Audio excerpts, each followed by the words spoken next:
नमस्कार दोस्तों। आज मैं आपको भक्त देवाजी पुजारी की अद्भुत कथा सुनाऊंगी, आश्चर्य भरी, कि कैसे उनकी करुण पुकार को सुनकर के काले केश धारण करने वाले स्वामी जी के मंदिर में श्री रूप चतुर्भुज जी अपने बालों को उड़ता सफ़ेद कर लिए। और एक बात और कहूँगी, भक्त के चरित्र में सुनाती हूँ और खुद सुनती पढ़ती हूँ, तो इससे मेरा खुद का भी कल्याण होता है, शुभ होता है। आप लोग भी सुना करें, आप लोगों का भी शुभ ही होगा। उदयपुर के समीप श्री रूप चतुर्भुज स्वामी का मंदिर है। देवाजी पंडा उसमें पुजारी थे। वे बहुत पढ़े लिखे नहीं थे, परंतु भगवान की पूजा अर्चना बड़े विश्वास से करते थे और भक्ति में विश्वास की ही आवश्यकता होती है। और रोज रोज नित्य उनकी सेवा करने से हृदय से मलिनता तो उनके चली ही गई थी। सार सब समझ में आ ही गया था कि ईश्वर ही सार है, संसार असार है। एक दिन वे रात्रि की पूजा करके, यानी रूप चतुर्भुज भगवान को रात्रि के शयन पूजा करके उनको पढ़ा दिया और उनके गले की माला उतार करके अपने सिर पर रख लिया। और एक रात प्रहर बीत चुकी थी, तभी उदयपुर के राजा महाराणा भी वहाँ पहुँच गए। उनको देख करके हड़बड़ी में भक्त देवाजी पुजारी जी मंदिर के अंदर गए तो देखते हैं कि माला तो है ही नहीं है। माला एक ही थी, महाराणा जी को पहनानी थी भगवान के श्री चरण की माला, उनके गले की माला उतारी हुई। तो जब माला नहीं मिली तो इन्होंने क्या किया, देवाजी ने अपने सिर की ही माला उतार करके, जो अपने सिर पर डाल ली थी, उतार करके रूप चतुर्भुज जी के गले से वही माला ले जाके झट से महाराणा को पहना दिया। महाराणा पहनाते समय देख लिए कि माला में 2-3 सफ़ेद लंबे बाल हैं।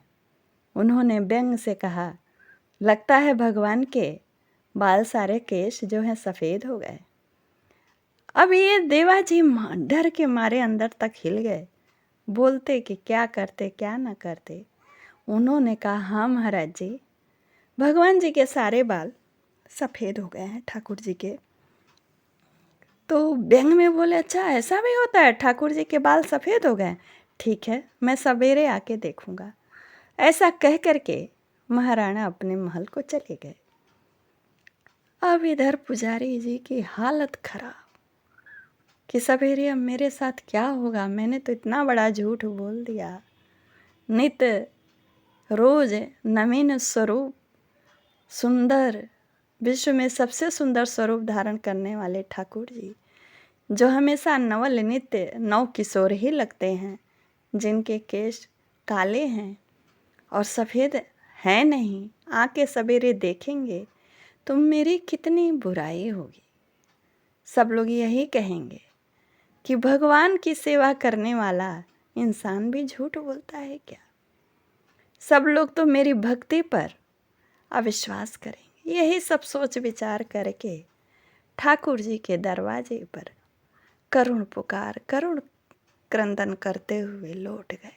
कहने लगे, मैं तो दम्भी हूँ, मैं तो तुलसी आपको इसलिए चढ़ाता हूँ कि मेरे पेट की पूजा होती रहे, मेरा पेट पलता रहे, मेरा संसार चलता रहे। मैं तो भक्ति करता नहीं हूँ, लेकिन लोग तो मेरा परिचय यही जानते हैं कि ठाकुर जी मैं आपका भक्त हूँ, इसलिए लोग मेरे में भक्ति रखते हैं। जब ये बात पता चलेगी कि मैंने झूठ बोला है तो मेरी तो भर्त्सना होगी ही। कोई कोई आपको भी कहेगा कि अगर भक्त ने झूठ बोल दिया तो क्या हुआ। आराध्य जी को भी उनकी इज्जत की रक्षा करनी थी, ठाकुर जी की भी इज्जत की रक्षा करनी थी देवाजी की। ठाकुर जी, हे भगवान, जितनी मुँह उतनी बातें होंगी, मेरे मान सम्मान, मेरी इज्जत की रक्षा करें। और करुण क्रंदन करके रो रहे थे।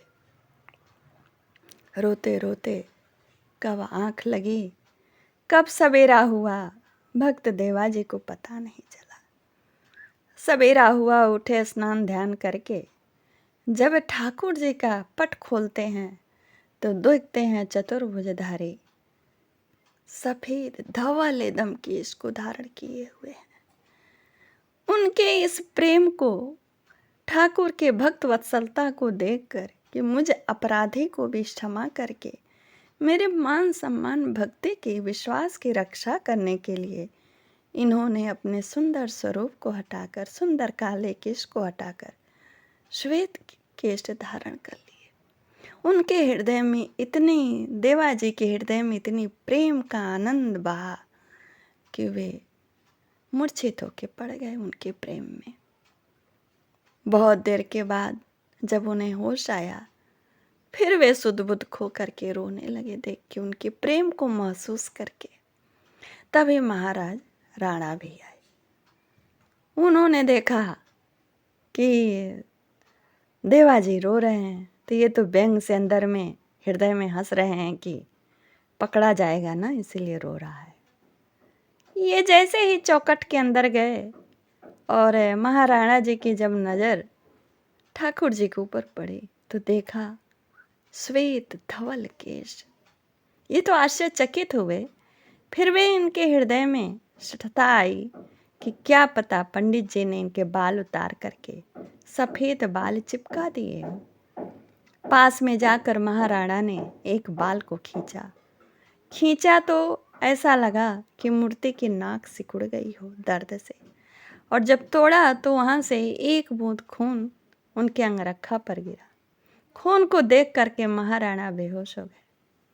जब होश आया तो देवाजी के श्री चरणों में गिर करके करुण क्रंदन करने लगे, क्षमा करें प्रभु, क्षमा करें, आप जैसे भक्त पर मैंने लांछना लगाई।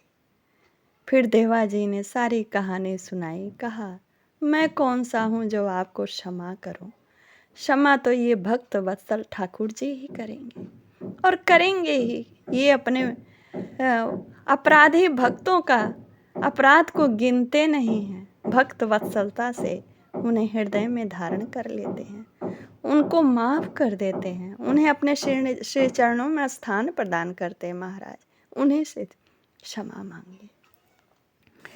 दोनों एक दूसरे को क्षमा, अपने गलतियों का क्षमा मांगते हुए ठाकुर जी से प्रेम प्रतीक और प्रेम विह्वल बातें करते हुए घर से बाहर, मंदिर से बाहर निकले। और कहते हैं कि इस घटना के बाद ही यह आज्ञा हो गई कि आगे से राणा वंश में राजगद्दी पर बैठने के बाद कोई भी मंदिर में नहीं आ सकेंगे। जब तक वे कुमार रहेंगे तभी तक आ सकेंगे। श्रोताजन, ये कथा यहीं पर पूर्ण होती है। ये सत्य कथा है। इसके सुनने से ईश्वर की दया, कृपा महसूस होगी और भक्ति बढ़ेगी। नमस्कार, जय श्री कृष्णा। पसंद आए तो चैनल को सब्सक्राइब करें, नहीं पसंद आए तो कोई बात नहीं।